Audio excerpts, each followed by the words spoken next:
퇴직 후에도 단톡방은 그대로입니다. 이름은 여전히 3학년 2반 담임 단톡 학교 운영회 교직생활 동기방이라고 떠있죠. 하지만 어느 날 문득 깨닫게 됩니다. 내 말에는 아무도 답이 없다는 사실을.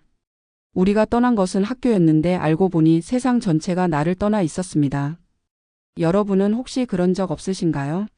문득 휴대폰을 열었는데 대화창이 조용하고 내가 남긴 인사에 아무 반응이 없을 때. 사람은 사회적 존재라고 하지만 그 사회에서 내가 빠져나온 순간부터 인간관계의 구조 자체가 달라집니다.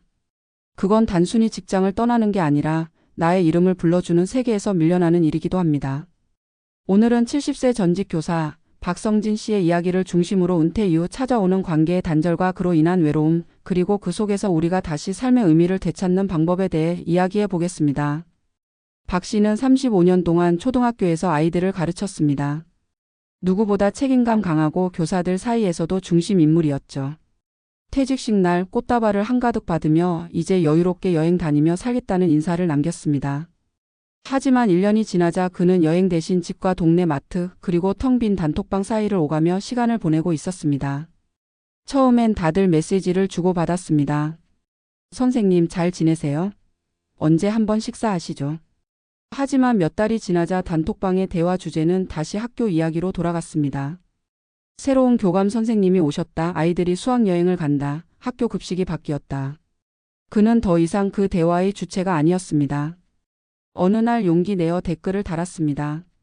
그때 그 아이는 지금 잘 지내나요? 하지만 아무도 대답하지 않았습니다. 이미 그는 현직이 아니었기 때문입니다. 박 씨는 말합니다. 나는 여전히 같은 사람이었는데 세상은 내가 필요 없는 사람으로 바뀌어 있었어요.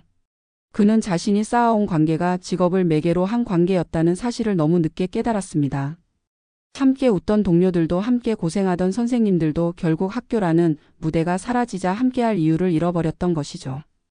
퇴직 후 외로움은 단순한 감정의 문제가 아닙니다. 심리학적으로 보면 사회적 소속감이 사라질 때 사람은 자신이 쓸모없다고 느끼게 됩니다. 특히 교사, 공무원, 군인처럼 조직 속에서의 역할이 뚜렷했던 직종일수록 이 상실감은 더 큽니다. 직장에서의 인간관계는 개인이 아니라 직분과 연결되어 있기 때문입니다.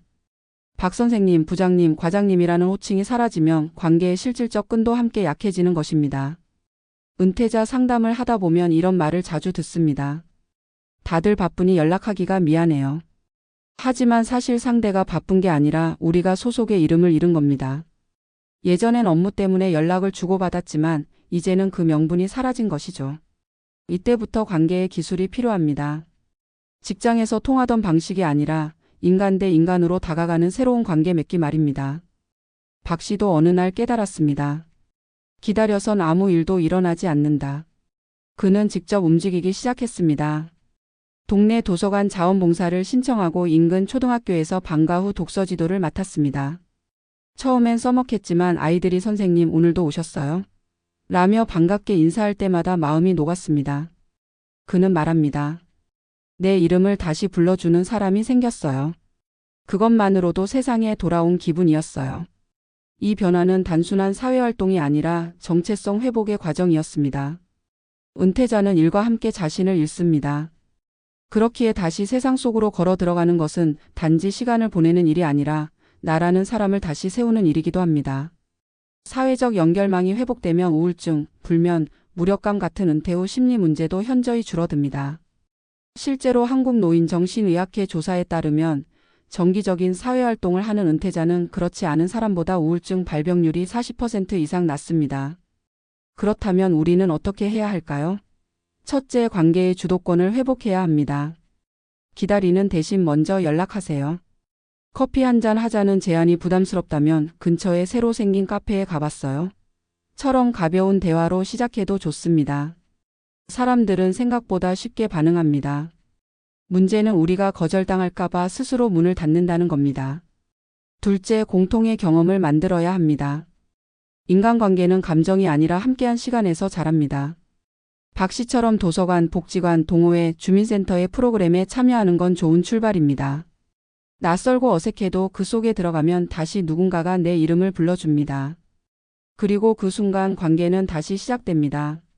셋째, 새로운 세대와의 연결을 두려워하지 말아야 합니다. 은퇴자들은 종종 비슷한 연배끼리만 어울리려 하지만 젊은 세대와의 교류가 정서적 활력을 불러옵니다. 봉사활동, 멘토링, 손주 돌봄, 지역 청소년 프로그램 등은 모두 세대 간 교류의 통로입니다. 나이 든 사람의 지혜는 여전히 사회가 필요로 하는 자산입니다. 마지막으로 자신에게 질문을 던져야 합니다. 나는 왜 외로운가? 대부분의 외로움은 관계의 부재보다 나의 닫힌 마음에서 시작됩니다. 관계는 환경이 아니라 태도입니다. 세상은 여전히 대화하고 싶어 합니다. 다만 우리가 말을 걸지 않았을 뿐입니다. 은퇴 후 외로움은 누구에게나 찾아오는 통과 이래입니다. 하지만 그걸 어떻게 받아들이느냐에 따라 인생의 두 번째 막이 달라집니다. 박성진 씨는 지금도 아이들과 책을 읽고 후배 교사들을 돕고 있습니다. 단톡방은 여전히 조용하지만 그는 말합니다. 이젠 굳이 답장을 기다리지 않아요. 나는 이미 다른 세상에서 충분히 대화하고 있으니까요. 퇴직은 관계의 끝이 아니라 관계의 방식이 바뀌는 순간입니다. 우리가 외로움의 강을 건너야 하는 이유는 단 하나입니다. 그 반대편엔 여전히 나를 기다리는 세상이 있기 때문입니다. 퇴직 후 외로움은 단순히 사람의 문제가 아니다. 그것은 존재의 자리를 잇는 경험이다. 평생 동안 사회는 우리를 역할로 불러왔다.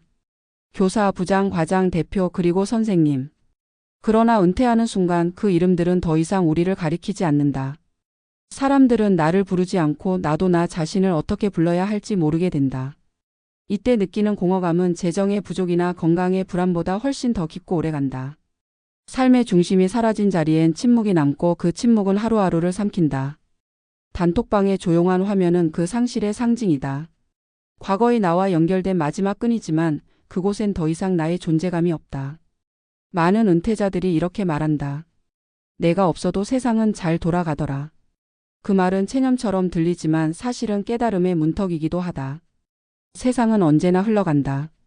하지만 진짜 문제는 세상의 흐름이 아니라 내가 그 흐름에서 스스로 빠져나왔다는 사실을 인정하지 못하는 데 있다. 교사로서 수십 년간 제자와 동료를 이끌던 박성진 씨도 처음엔 그랬다. 그는 자신이 여전히 중심에 있다고 믿었다. 그러나 학교의 단톡방은 그 믿음을 조용히 무너뜨렸다. 내가 없으면 안 될 줄 알았는데 다들 잘 지내는구나. 그 현실은 잔인했지만 동시에 새로운 시작의 신호였다.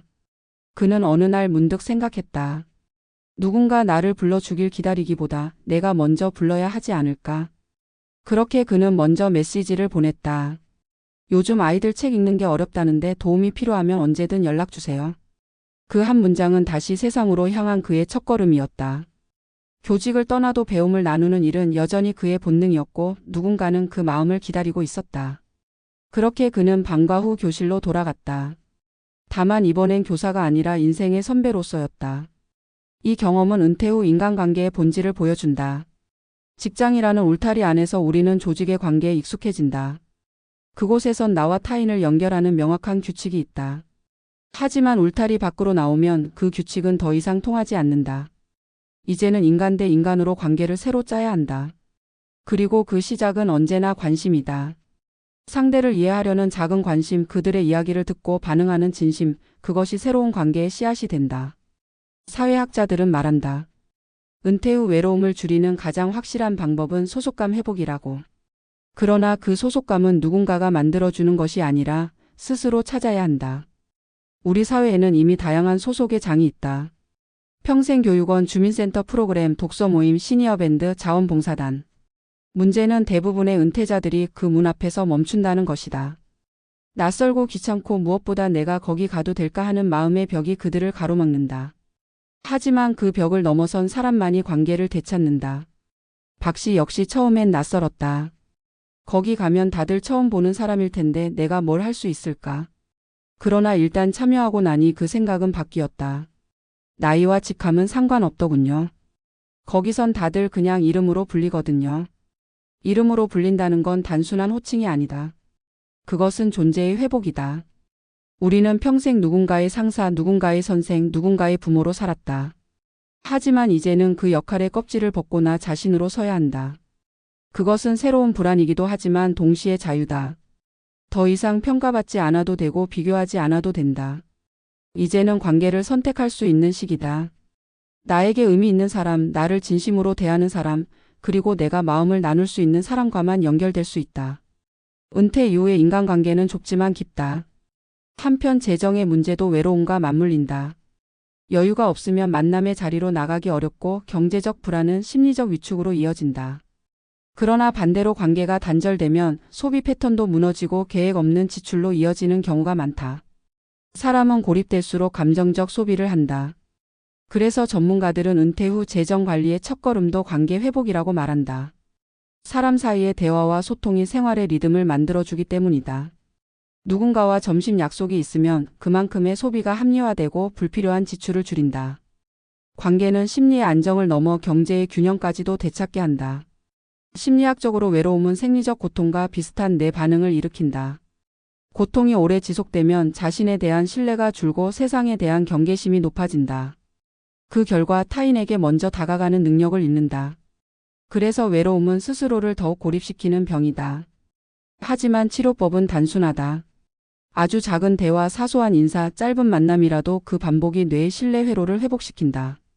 즉 관계의 치유는 거창한 만남이 아니라 매일 조금씩의 연결에서 시작된다. 박성진 씨는 이제 매주 같은 시간 동네 도서관으로 향한다. 그는 여전히 단톡방엔 조용히 남아있지만 이제 그곳이 그의 세상을 대표하지 않는다. 오히려 그는 현실에서 더 많은 대화를 나눈다. 아이들과의 웃음, 함께 책을 읽는 주민들, 그리고 동네 카페에서 우연히 만난 사람들과의 안부 인사. 그가 말한다. 이젠 답이 없는 대화창보다 얼굴을 마주한 짧은 인사가 훨씬 따뜻해요. 은퇴 후 외로움은 피할 수 없는 감정이지만 거기에 머무는 건 선택이다. 우리는 관계가 끊어졌다고 생각하지만 사실은 방향만 바뀐 것이다. 직장에서의 관계가 끝났다면 이제는 동네에서, 가족 안에서, 나 자신 안에서 새로운 관계를 만들어야 한다. 인생의 두 번째 절반은 관계를 쌓는 방식이 아니라 관계를 느끼는 방식이 바뀌는 시기다. 누군가가 나를 불러주지 않아도 내가 먼저 손을 내밀면 그 손을 잡을 사람은 분명히 있다. 이제 박성진 씨의 단톡방에는 여전히 새 글이 올라오지 않는다. 하지만 그는 더 이상 외롭지 않다. 그에게는 새로운 이름이 생겼기 때문이다. 도서관 선생님, 동화 읽어주는 할아버지, 아이들이 기다리는 사람. 삶의 이름은 바뀌었지만 본질은 같다. 누군가에게 필요한 존재, 그것이 인간이 외로움을 이기는 가장 확실한 방법이다. 우리 모두 언젠가는 단톡방에서 답이 없는 메시지를 보낼 날이 올 것이다. 하지만 그것이 끝이 아니다. 그 침묵은 우리에게 묻는다. 이제 당신은 어떤 이름으로 불리고 싶은가? 외로움은 관계의 부재가 아니라 새로운 관계로 건너가라는 신호다. 그리고 그 신호를 따라 한 발 내딛는 순간 우리는 다시 세상과 연결된다. 삶은 여전히 우리를 기다리고 있다.